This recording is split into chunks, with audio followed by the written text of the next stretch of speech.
Vous êtes sur Prime News TV Monde. Amis internautes, bonjour, bienvenue sur le décryptage de ce mercredi 16 avril 2025. Un seul sujet fera objet de notre discussion ce jour.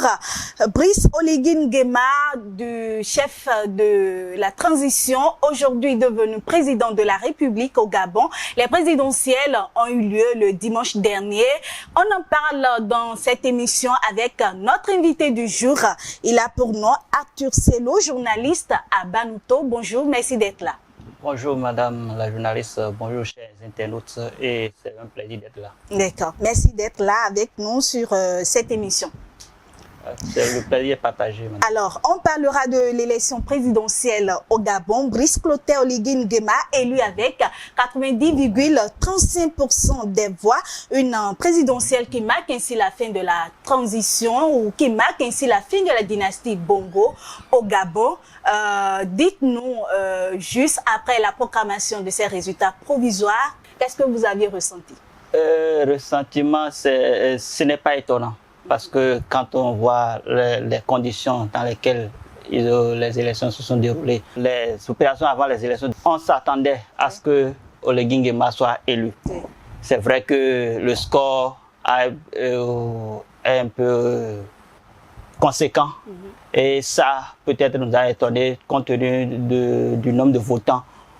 On ne s'attendait pas forcément à voir cet engouement autour de l'élection de la population. Ensuite, que ce score soit aussi prononcé, ça nous a surpris. Mais si c'est sur l'élection de Oligui, on s'attendait à ce qu'il passe sans beaucoup de tapage. Est-ce que sa victoire était déjà programmée? C'est ce que vous voulez dire? Oui, tout était préparé pour. Tout était préparé pour qu'il passe. Et quand vous voyez sur la liste des candidats, il n'y avait pas un poids lourd pour aller contre Oligui Nguema. Et quand vous voyez comment se déroulent les campagnes aussi, on s'attendait logiquement qu'il soit élu. Est-ce qu'on va dire que c'est le destin qui a joué en sa faveur ou c'est le fruit du travail qu'il a démarré? Ni l'un ni l'autre.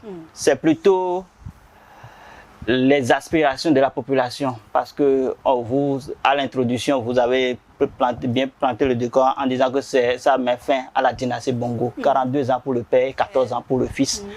La population voulait de nouveau. Que ce soit des anciens ou de la nouvelle génération, la population voulait quelque chose de nouveau. Donc, on dit peut-être le destin, oui. Après le travail, on n'a pas encore vu le travail de Oligui. C'est maintenant qu'on verra sur 2-3 ans les premiers pas qu'il va poser avec son équipe. On verra si il veut travailler et ce travail-là, est-ce que ça va amener le Gabon loin? On verra. Mais pour l'instant, on ne dirait pas que c'est son travail.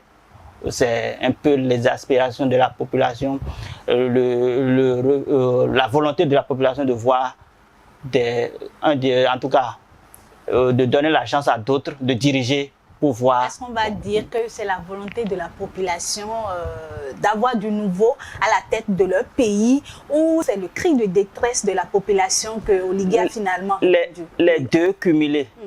Parce que vous allez voir, après le coup d'État, il n'y a pas eu autant de remue-ménage, il n'y a pas eu autant de... Ça veut dire qu'il y avait un besoin de changement. Ensuite, avec la dynastie Bongo, avec le temps, c'est de l'ordre normal des choses. Quand la nature humaine est comme ça, quand vous prenez du temps quelque part, vous donnez des laissés-aller, vous tombez dans des abus. La population a peut-être supporté jusqu'à un moment donné ces abus-là, mais a fini par céder, a fini par vouloir quelque chose de nouveau.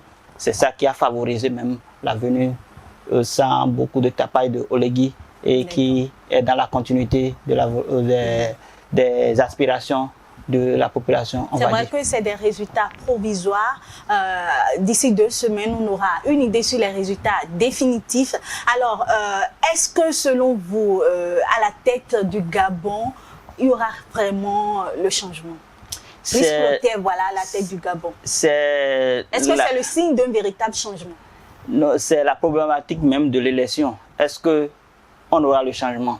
C'est vrai que le portefeuille a changé de locataire. Olegui Nguema, mais c'est un homme du Sérail. Il était avec Ali. Il était avec Ali. Donc, c'est vraiment le nœud gordien de cette élection-là. C'est le nœud gordien de la situation sociopolitique du Gabon actuellement. Est-ce que Olegui Nguema, qui est issu de la classe politique ancienne, je le dis comme ça, entre griffes, est-ce qu'il va pouvoir amorcer véritablement des réformes pour départir le Gabon des anciennes habitudes? C'est là la question et on va voir, on va attendre la proclamation définitive des résultats, voir l'équipe qui sera mise en place et commencer par scruter. Je pense que dans la période de campagne, il avait dit que sa vision ou sa volonté pour le Gabon, c'est de transformer le Gabon. Voilà.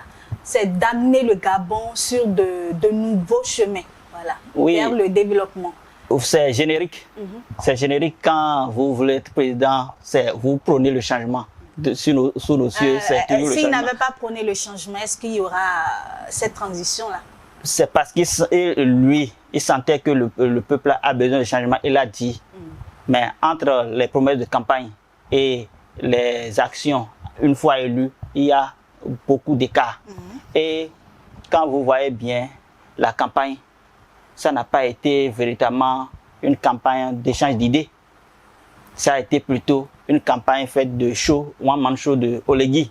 Danser, en tout cas, il a fait de tapaille sans véritablement décliner. Chacun a sa manière de. Mais on n'a pas eu des instants de discuter véritablement des idées que porte l'homme.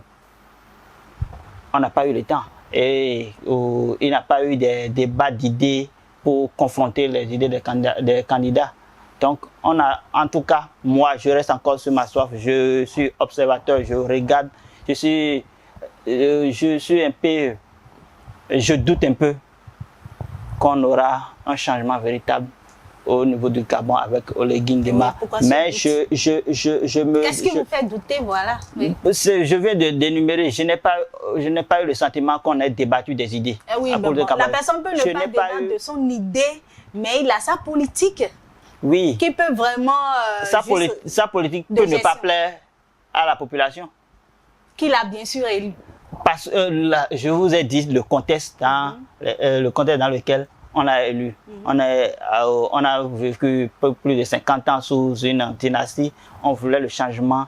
Et le Gabon, qu'on le veuille ou non, même si ils sont riches, le Gabon est riche de ses ressources naturelles, on n'a pas cette. En tout cas, la population ne vit pas de ces ressources-là.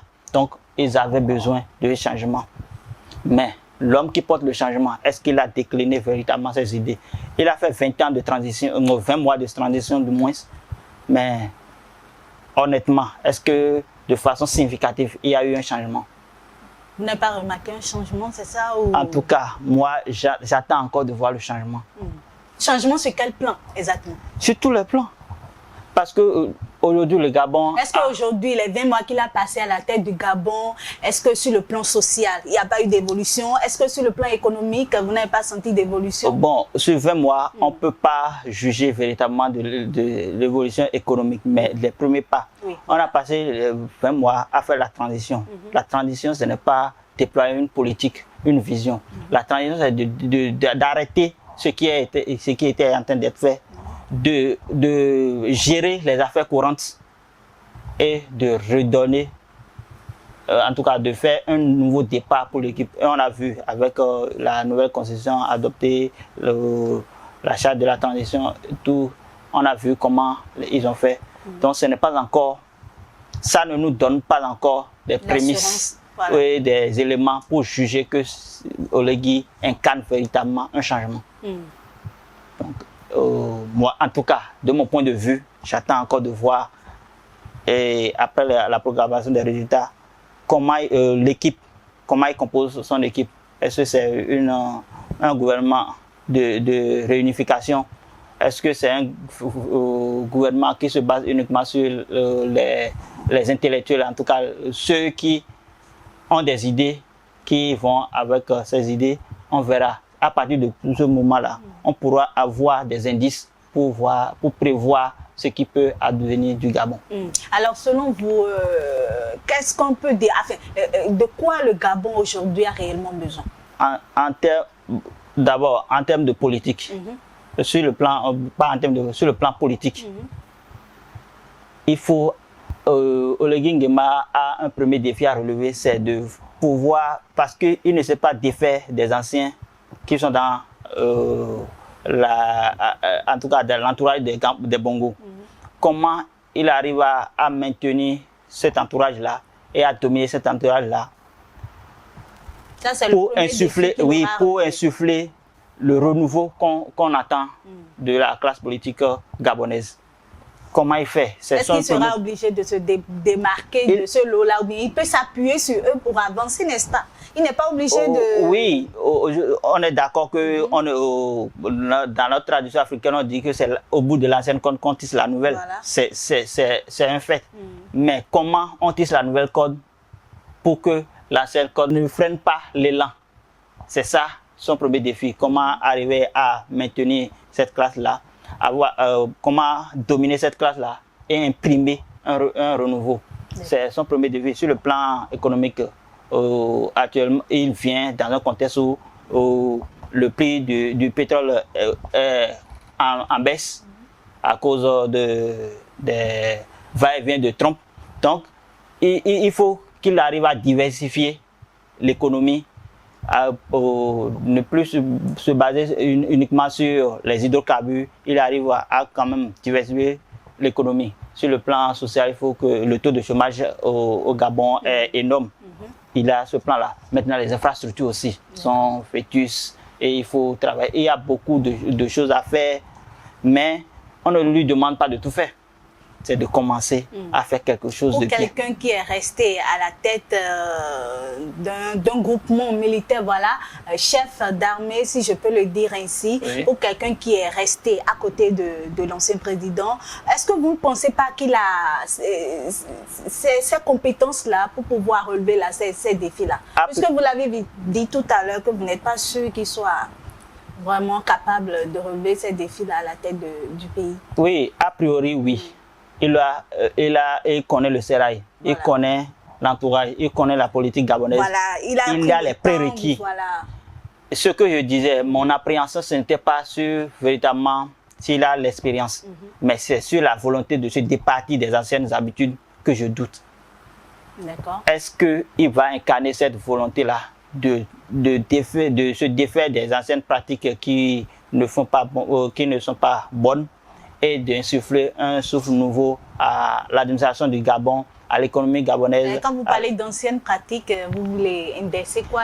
Ouais, donc quand vous voyez le pays où de 2,3 millions d'habitants, riches en ressources naturelles, mais que le tiers, plus du tiers de la population vit en dessous de ceux de la pauvreté, il y a quand même des choses à se dire. Et puis, vous savez bien, au Gabon, ce n'est pas la minorité, c'est la minorité qui est riche. Ce n'est pas la majorité qui jouit des fruits de l'exploitation des hydrocarbures. Donc, sur ce plan-là, il y a des habitudes qui vous laissent l'enrichissement de la population intellectuelle. Il faut pouvoir, en tout cas, diminuer ou bien savoir redistribuer les revenus du Gabon. Alors, qu'est-ce que vous souhaitez à ce nouveau président? C'est d'abord de commencer par à mener des réformes structurelles au niveau de l'administration gabonaise, en plus de penser plus à la jeunesse, en diversifiant l'économie. Quand vous diversifiez l'économie, c'est que vous donnez la possibilité aux jeunes de trouver beaucoup d'emplois et de se réaliser. D'accord. Merci beaucoup. Atuselo, merci d'avoir été des nôtres. On espère vous retrouver très prochainement. Merci à vous de me faire l'honneur et j'espère être disponible pour le faire. Merci beaucoup. Amis internautes, ce sera tout pour ce numéro de votre émission Décryptage. Merci de nous avoir suivis et à très bientôt.